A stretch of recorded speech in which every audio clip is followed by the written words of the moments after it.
Now we have the best wedding dress designer in Divisoria. Yes, and with that, of course, we have the owner of that herself. Yes. Melaine Yu. Okay, welcome. Let's hello. Good morning, Melaine. Thank you for joining us. Yes, it's an honor to be in the presence of the best wedding dress designer in Divisoria. Malalaman natin kung bakit best wedding dress designer siya sa Divisoria later. Okay. So, before we start, we want to know what is Melaine's Bridal. What is that? If you can explain to our viewers.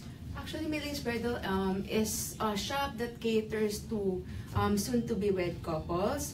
We provide quality wedding gowns and quality suits. Okay. Usually, we offer made-to-order services, but we also have ready-to-wear suits and gowns.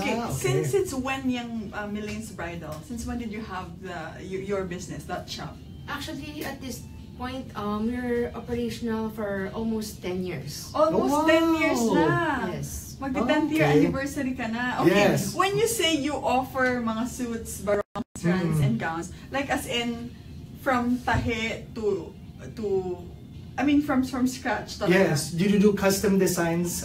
Yeah, we customize everything according but mostly with other shops what they offer is a client will go to them as to copy designs. With our shop, we don't do that. Okay. Oh, okay. Yun yung tinatanong ko. So, what you do is, kung anong gusto ng client? What we do, when they come to us, we will do a fashion consultation wherein we will consult based on their body type. Nice! May fashion consultation. I think that's the first time that I've heard that. Why do you do it that way as opposed to the other ones? Okay, if we just simply base it on the request of the client, once they bring pictures from Pinterest, from the internet, or the that happens a lot. The problem with that, a lot of times they bring the wrong pictures. The pictures, the gowns that would not suit their body type. Example, most of our models in magazines are, well, as we all know, very tall, correct, sexy, very sexy, almost perfect body. But in reality, most of our, well, common people, well, clients, hindi perfect, hindi pang model. Yeah, okay. So, and Filipino height are mostly 5 feet, 5'1", 5'2", and the usual models that we have are 5'6", 5'7", 5'8". Okay, that's so nice. But we'll go through the more details kung paano nila ginagawa yung mga gowns. But we first want to know Melaine, your backstory. Kung paano ka nag-start, what's your background? Yes. So what was first? Where did you come up with the idea of doing Melaine's Bridal? Actually, when I was starting, initially, regarding my education or your background before you started. Okay, before I started, I first took up business administration in UST. Okay, business undergrad. Yes. Then after that, I also took up the lawyer. So actually, I'm lawyer. Technically, I'm not a lawyer. Una po ng bar exam. Okay, but definitely, after a while, I decided to go into business. Most people ask me why. Simple reason. I have a family, I have kids, so at that point in time, I decided to concentrate on the financial needs of the family rather than review for the bar exam. So after a while, actually, I enjoyed it. Actually, I found out, this is where my talent is. Well, everybody's saying, well, so I just went with it. Okay. But specifically, why bridal gowns as opposed to and wedding suits and things like that? Okay. Initially, as a start, my aunts, my family background is most of my relatives are in the barong industry. Oh, so the family is already into this kind of business. Yes, the barong industry. Yes. But as for me, I tried it initially, but I didn't like it since it's a little bit more boring for my taste. So it's too easy. Not challenging. Actually, not challenging enough. So I wanted more challenge, so I went into gowns. I know, and I think this is really the most challenging. You really picked the hardest one. Correct. Tapos yung hardest to satisfy mga brides, diba? Okay. So after doing barong, which you found boring, doon, so you went into making gowns. Yes. Okay, so that's when it started na. Yeah, gowns and suits. Then after a while, I took up a fashion design in Fashion Institute of the Philippines. Oh, to formal education. Okay, so your route was not so traditional. You did first the business ad lawyer, then you opened your shop, and then you studied the formal education of fashion. Meaning talaga, Rans, nung pumasok si Melaine sa school, sa fashion school, she was already doing it. Kumbaga, alam na niya. Mas advanced ka sa mga classmates mo. Actually, honestly, when I took up fashion design, it was after more than 5 years of okay. After more than 5 years na nag-run na yung shop in ng the successful. Yes. Okay. Pumasok na. Okay. But did you think you still needed to go to school for those things? I mean, you're already in business for 5 years. What did you learn from school na hindi mo natutunan from experience? Honestly, sige. I still believe that experience is the best teacher. Okay. Yes. It's nice in the sense if you want to study, go ahead. It can formalize your education, pang titulo, pang title and everything. But in terms of experience, nothing will beat it. Okay. That's one tip for our viewers, diba? Experience pa rin talaga is the best teacher, pero you find it practical din to formalize the study. Parang did it add to your credibility? Yeah. And most of the time, lalo na sa wedding industry, brides will always ask you, did you take up fashion design? Where did you study? So, initially, honestly, I'm honest enough to say that I was a little bit ashamed to stay that. No, I took up law. Yeah. No, I did not take up design. Nag-law ako. So parang nahiya ako sa course ko, di ba? Nahiya kapag sa client.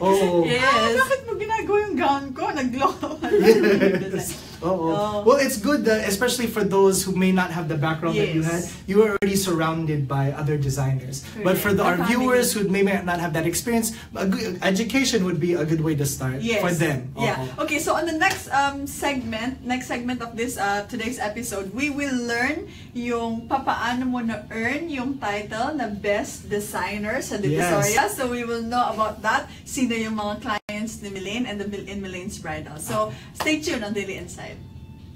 Welcome back to Daily Insight, where we have Melaine Yu, the owner of Melaine's Bridal. Before we go back to our topic, Melaine, we have a lot of fans who are watching.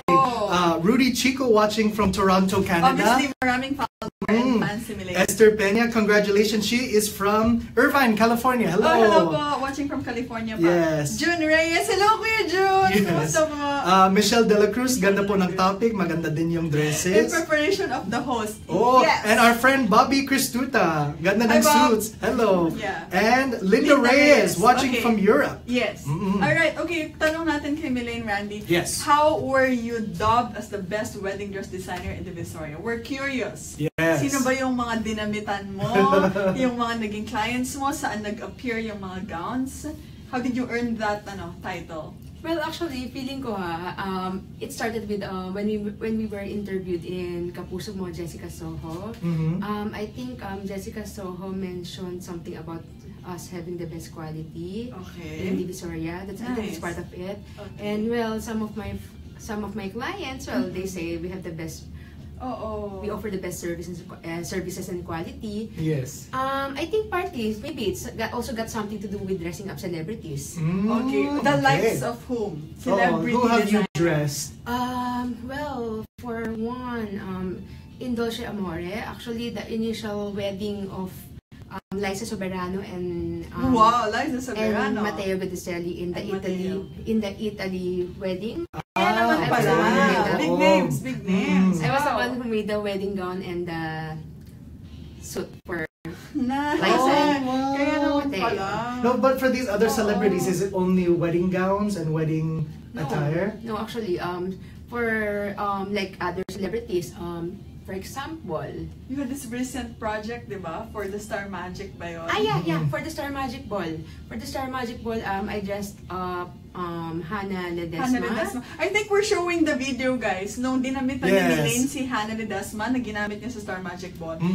Sobrang kakaiba. Diba? Nag-trend pa yung gown mo, diba? Why was her dress so unique? Bakit? Actually, honestly, we were just having fun with it. Kasi last year, I also dressed up Hannah Ledesma and Lauren Burgos. Basically, with the last year gowns, it was nice.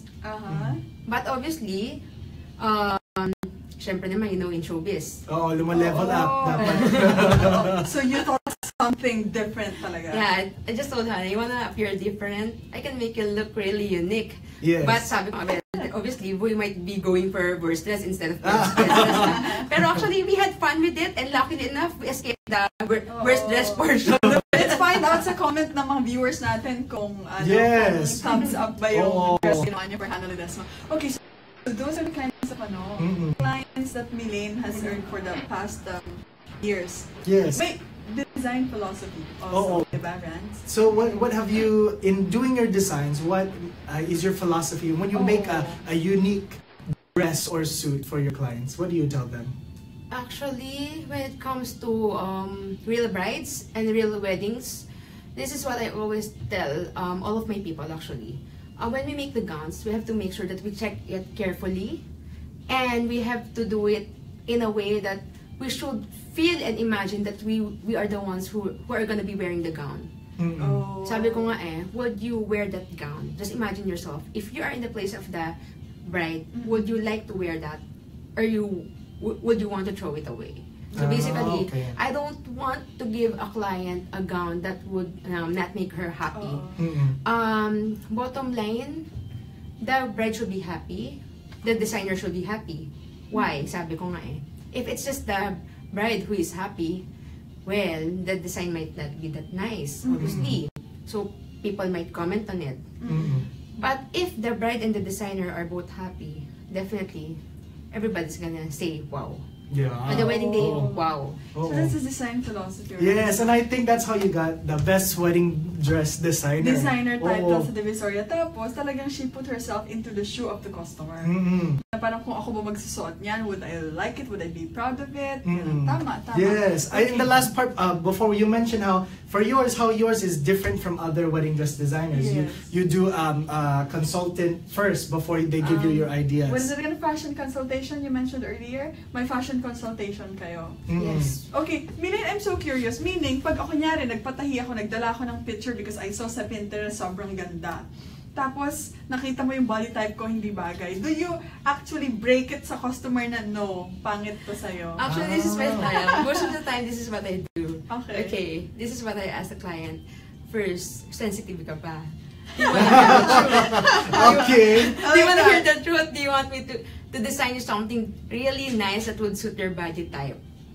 So basically, from there, that's where we start. And most of the time, syempre, a bride would say that they want to look best on the day itself rather than go for a design. That's another thing. Sabi ko nga do you want when you wear your wedding gown that, alam mo naman at this point, social media, you post your wedding gown on Facebook, IG, and people will comment, oh, it's a lookalike of some famous celebrity or whatever. Okay. So we try to make it more unique, personalized. And best thing, hindi ka nagmukhang nanghiram ng gown. Yes. But so, it sounds like you're really starting from scratch, di ba? Yes. Okay, forget all of the ideas you had before. Ito ang advice ko. In my experience, ganito ang maganda bagay sa'yo.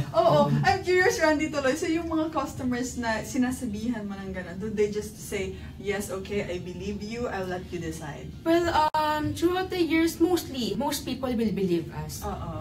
Kasi most people have the sense naman to see once they are faced with the reality, nakikita naman lahat na, syempre, common sense, basically.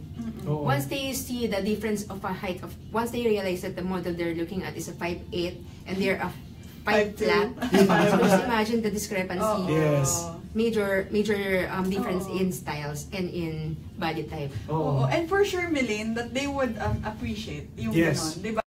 Hindi ikaw yung type ng designer or creator of gowns na oo lang ng oo sa customer. Actually, a lot of comments in Facebook and in IG, I think most people are saying I'm brutally frank. But hindi naman daw. Kasi basically, for good, diba? Yes, it's for to make them look their best. Favorable naman sa mga clients. I don't sugarcoat kasi basically, okay, if I'm just gonna agree on what they want, but if you're gonna look funny later on, it's their special day. They should look best on the day of their life. The best day of their life, they should look best rather than look substandard or rather than look weird. You know what I mean?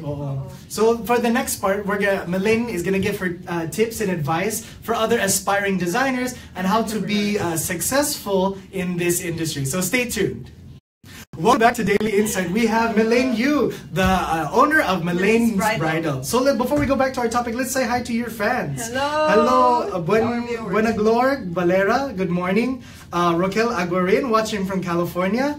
And Bobby, the LED lights wedding dress trended with 320,000 views. Wow. Oh. Kasi naman, di ba? Yes. It will really attract curiosity. Paano kaya umiilaw yung gown? Oh. Of course, only Melaine Yu. Yes. So who are some of the other celebrities that you've dressed? Sa suits. Currently, I'm also setting up Christian Bautista, Billy Crawford, Bob Navarro for suits.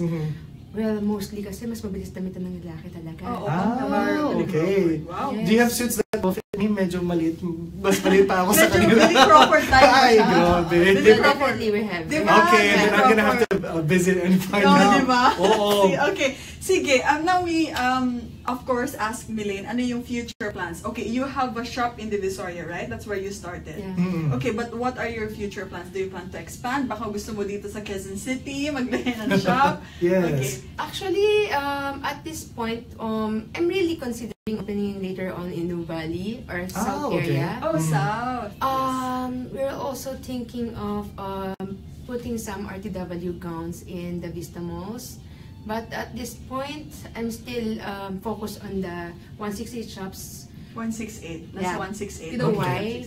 From experience, brides will always want to talk to the designer. They want to talk to the designer. They don't want to go looking for the designer. Mahirap po pag nawawala ang designer na nasa-stress ang bride. Oh, okay. So is that usually the trend for wedding designers? You only really have 1 or 2 shops, not so many branches? Well, with a lot of designers, they have separate shops. They have a lot of different branches. But in my case, I prefer to keep it more.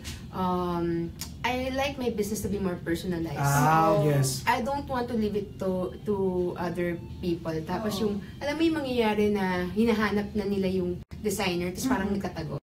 I don't like that. I don't want brides to feel that way. That's why I prefer, I stay there. They come to me. I'm always at the shop, usually Monday to Saturday. Yes. They can look for me. They can talk to me anytime. That's already a good tip and advice, yes, diba? We were supposed to ask yung Melaine kung ano pa yung mga tips and advice niya for aspiring designers and entrepreneurs. That's already one good tip na kailangan talaga personal mo nakakausap yung client. Yeah. Yes. Especially if you're worried about something. From experience, brides are sometimes stressed over the wedding preps. Well, honestly, wedding preps are stressful enough as it is. And if they feel that they're not being accommodated well, or by the designer herself. And if they sometimes even as simple as they just want to ask simple questions, simple advice, but some would panic if they won't be able to talk to you. So Melaine, you're saying of all the clients that you had, you basically had really a personal conversation with them. Actually, definitely for all clients, before they go out of my shop, definitely at some point we would have been able to talk to each other. Usually I handle the start and the finish. If not the start, definitely I'll do the finishing. For every client that we handle, I am the one in charge of the final fitting. So basically, before we release the gowns, definitely I would have been able to check the gown. Okay, so kung fitting day ngayon, nasa shop ka talaga for sure. Yeah, definitely. Nice. And actually, even if I'm not there morning, definitely I'll be there afternoon or evening. So they can wait for me. Wow. Okay. So good tip. What about some other tips that you can give to our viewers who are aspiring to be wedding dress designers or other couture designers? Yeah. Well, definitely hard work. Yes. And patience. A lot of patience. If you want to go into the wedding industry, in any wedding industry, in any business in the wedding industry, you need patience. It's very simple, Randy, pero mahirap gawin. Hard work and patience. Yes. Once you're facing brides who are a little bit stressed with the wedding preps, you have to be more understanding. This requires, when they say that the customer is always right in this business, well, that's really true. Because this is their special day. Tsaka Randy, imagine mo kapag bride and groom ang kausap mo, emotional sila eh, di ba? Actually, one rule nga, sabi ko, one rule of thumb, you never say no to the bride. So basically, even if you agree on a certain thing, let's say, example, initially, you agreed to go for a long sleeve wedding gown, then she later on decide to go for a halter or a folder. This is what I always tell my people, just give it to her. Oh, okay. I like that. Yes, As good long tip. as as long as you've warned her ahead of time if it's gonna look bad or good on her, but she still insists at the end of the day she's gonna be the one wearing it. So don't make her cry. Yeah, so, Just say yes. Oh my bride. So we know all about your store in Divisoria. What about other ways that people can find out about your business, about your shop? What are yours? Pages, websites? Okay, we have a website. It's www.melaineyu.com. That's MELAINEYU.com. Yeah, I think we're flashing yung mga details. Then as for we also have our Melaine Yu Facebook page. And as for our IG, Instagram, it's Bridal Melaines. Bridal Melaines, Melaine Yu on Facebook, and melaineyu.com sa website. Okay. As for our contact numbers, our contact numbers are 0922-801-8478. You can also call 0905-9100-761. As for our local numbers, we have 401-7673 and 703-2923. So you can contact us at any of the numbers. And if you're an overseas client, we have a lot of overseas clients. You can contact us also in FB or in Viber. So they can directly message you on your Facebook page? Yeah. Okay. Now, yung physical store naman, where is the address of that physical store in 168? Our shop is in the 168 Mall. 4th floor, we have the Melaine's Bridal. We also do have actually we also have one-stop shop in the 6th floor, which is Precious Beginnings one-stop shop. Actually, it belongs to my husband. Oh, okay. Connected kayo. Yes. Into that same industry then. Yes, but Melaine's Bridal is also a part of that one-stop shop. So you can visit either the 4th floor or the 6th floor shop if you're looking for me. Okay, so 168, 4th floor, 6th floor. Yes, okay. Stores. We learned so much today from you, Melaine. Thank you. And we're so excited. Yes, Thank you. We're excited to also visit your shop to try out some of the clothes. And to see your future gowns being worn by the celebrities, diba? Yes, okay. So we hope you enjoyed this episode. These are mornings filled with meaningful business talk. Giving you useful advice on how to win at your career. I am Randy Bernardino. I'm Mayan Manzano, and this is Daily Insight.